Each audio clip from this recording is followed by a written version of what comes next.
AP deputy CM Pawan Kalyan ను విలక్షణ నటుడు ప్రకాష్ రాజు మళ్ళసారి గెలికిండంట.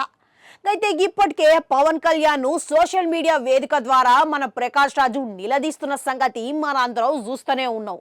అయితే ఇది ఒక అందుకు పవన్ కళ్యాణ్ కి జరంత ఇబ్బంది పెట్టే విషయం లెక్కనే ఉన్నది. ఇక దానికి గాను ఆయన ఒక పరంగా స్పందించడమే కాకుండా జరంత గరం గిట్ల కావడం మన అందరం చూస్తూనే ఉన్నాం.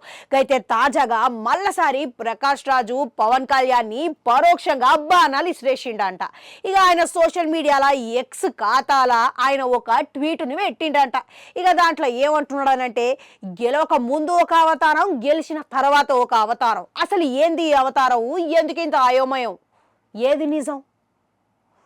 జస్ట్ అడుగుతున్నా అని తనదైన శైలిలా పరోక్షంగా పవన్ గురించి విరుచుకబడ్డాడంట.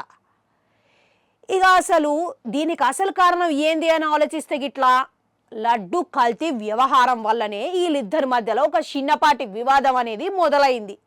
ఇక గతంలో చూసుకుంటే గిట్లా పవన్ కళ్యాణ్ ప్రశ్నించడం కోసమే పార్టీని పెట్టిన అని ప్రకటించిండు. కానీ కేవలం ప్రశ్నించడం మాత్రం చేస్తలేడు అని పలు రాజకీయ పార్టీలలో అయితే ఉన్నది.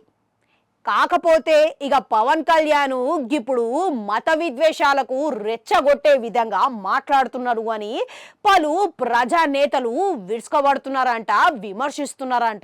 ఇక ఓ పక్కనేమో ప్రకాష్ రాజు మస్తుగా బిజీగా విదేశాలలో షూటింగ్ చేసుకుంటూనే మరో పక్క దీని గురించి ఏకి పారేస్తుండడం అనేది జనసేన శ్రేణులల్లా మింగుడు పడతలేదంట.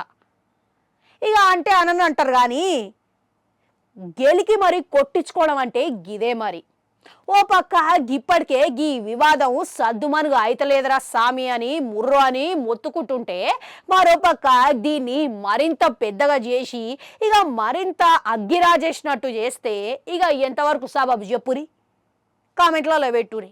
అట్లనే అడుగంటుంటుంది, అది కూడా నొక్కురి. మళ్ళొస్తా.